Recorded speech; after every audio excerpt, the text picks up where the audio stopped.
Z japonskimi avtomobili, tistimi avtohtonimi, pri katerih znamke ne sodelujejo z Evropejci ali z drugim svetom, je tako kot z njihovo kulturo. Ta je zelo posebna, na trenutke celo nerazumljiva, predvsem pa drugačna.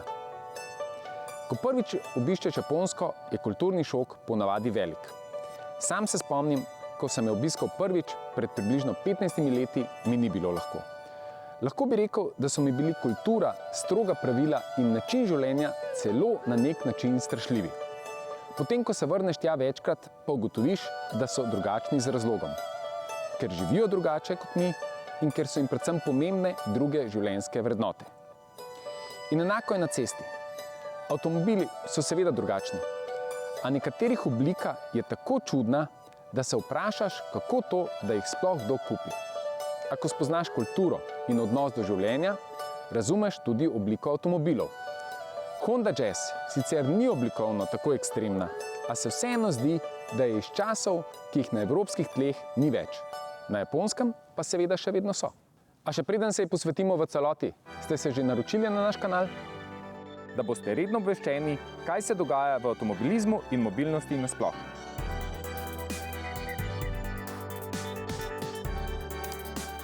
Sicer je pod videom ikona naroči, zraven je pa zvonček.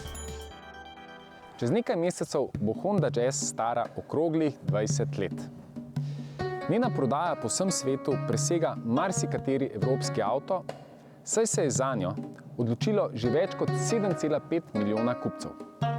Izdelovali so jo poleg Japonske in širše Azije, med drugim tudi v Braziliji, Mehiki in drugo generacijo celo v Veliki Britaniji.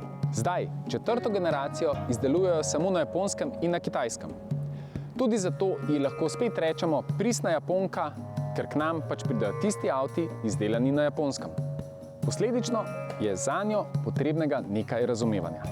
Kot rečeno, so japonski avtomobili drugačni. Pa ne samo oblikovno, ampak tudi z notranjostjo. Že pregovorno je znano, da je v njih veliko plastike in da na luksuzne materiale ne dajo veliko. Seveda, ko govorimo o avtomobilih podobne velikosti in razreda. Novi Jazz ni izjema. Ko ga pogledamo od daleč, verjetno marsikdo sploh ne bi znal opredeliti njegove oblike. Ni križanec, ni kombi limuzina, ampak se ponaša škatlasto obliko.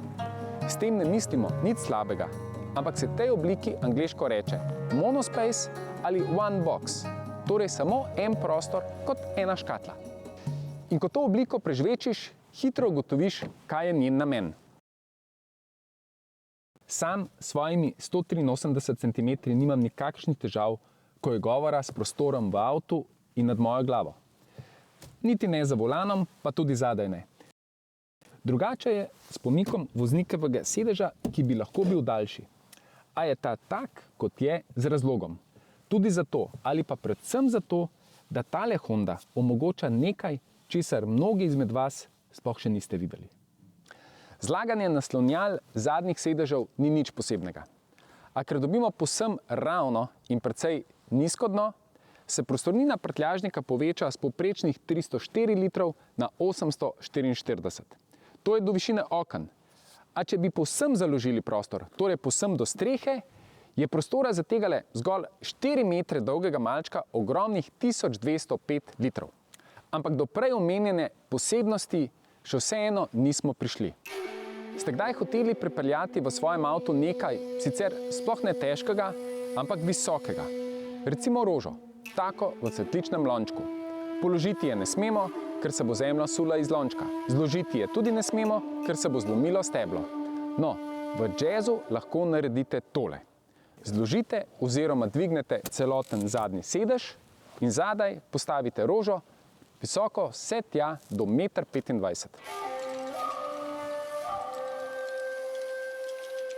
Ampak jazz ni praktičen samo vertikalno, ampak tudi horizontalno. Če zložimo naslonjala zadnje klopi ter spustimo še naslonjalo potniškega sedeža, se odpre prostor, kamor lahko brez težav pospravimo skoraj 3 metre dolgo palico. Cel, morda celo desko.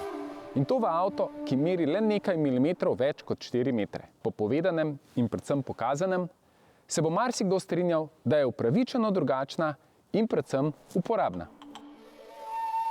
Notranjost je morda manj drugačna, a povsem običajna ni. Težko boste v tem razredu našli avto s tanjšima A-stebričkoma in z večjo sprednjo šipo. Vse to pa seveda omogoča odličen pogled iz vozila v vseh trenutkih. Tudi ko se v ostrem ovinku včasih odločate, ali boste iz avtomobila gledali skozi prednjo šipo ali skozi stransko šipo. Potem je tu še armaturna plošča. Spet takole na prvo žogo ni nič posebnega. A po drugi strani lahko verjamete, da ponuja vse, kar voznik potrebuje. Zaslon pred voznikom sicer ni največji, a s preprosto grafiko vozniku razločno pokaže vse informacije, ki jih potrebuje. Potem je tu še osrednji zaslon. Ni med večjimi, ampak je pregleden ter enostavno uporaben. Nasploh bi lahko označili notranjost nove Honda Jazz za eno bolj praktičnih, kar jih lahko najdete v japonskih avtomobilih, seveda tega razreda. Morda seveda ne po videzu, ampak po funkcionalnosti. Navsezadnje ponuja Jazz tudi brezžični Apple CarPlay in Android Auto. Ampak kar je vsaj enako pomembno kot osrednji zaslon, so vsa ostala stikala in gumbi. Na voljo so točno tisti, ki jih povprečen voznik potrebuje in želi. In niti en več, ne manj.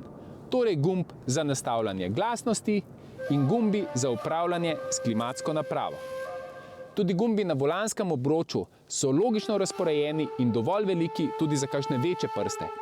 Predvsem pa navduši njihovo hipno delovanje. Srce avtomobila je ponavadi motor. Tule tu spodaj pravzaprav ni nič posebnega. 1,5 litrski bencinski motor, ki ponuja 72 kW. A mu je dodan še električni motor, ki doprinese še 80 kW. Sodobni hibridni sklop deluje uglajeno, kompliciranja ni.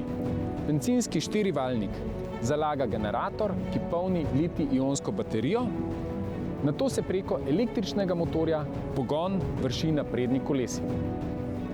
Baterija je majhna, se hitro sprazni, a se tudi zelo hitro napolni.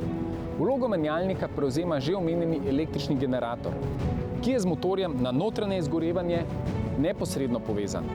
Le pri polnem pospeševanju obratujeta oba motorja, pri čemer se motorni zavrtljaji takoj zavrtijo precej visoko, tudi zato, da čim prej zagotovijo električno energijo za pogonski sklop. Posledično je zvok podoben tistemu, ki ga proizvaja CVT menjalnik. To pomeni, da je vožnja pri nizkih vrtljajih udobna in uglajena, pri odločnem pospeševanju ali pri vožnji po avtocesti pa je motor nadpovprečno glasen. Enako je s porabo goriva. Pri uglajeni mestni vožnji in na našem nornem krogu je znašala le nekaj več kot 4 litre. Pri odločni, dinamični vožnji ali pri vožnji po avtocesti pa se lahko ta tudi podvoji. Torej ni težko biti pameten, da je to odličen mestni avto. Za brezskrbno vožnjo poskrbijo številni varnostno-asistenčni sistemi, hkrati se lahko avto odklepa s ključem v žepu. Vozniku sta na voljo tudi pametni tempomat in pa še pametnejši omejevalnik hitrosti.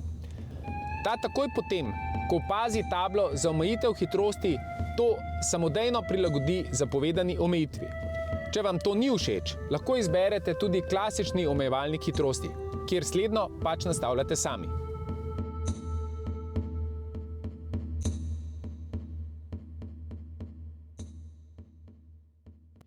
In zaključek, priznam, zahteven. Po eni strani tale Jazz oblikovno ni nič posebnega. Motor je sicer odličen za mestno vožnjo, po drugi strani pa je pri vožnji po avtocesti moteče glasen. Ampak počutje med vožnjo in predvsem enostavnost vožnje pa so na tako zelo visokem nivoju, da se takšne vožnje preprosto veseliš.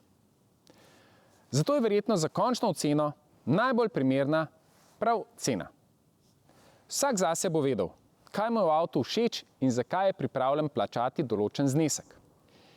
In da ne dolgovezim, tale Jazz stane 25 990 €.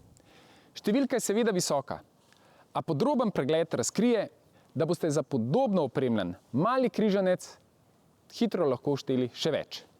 In dilema je potem verjetno še večja.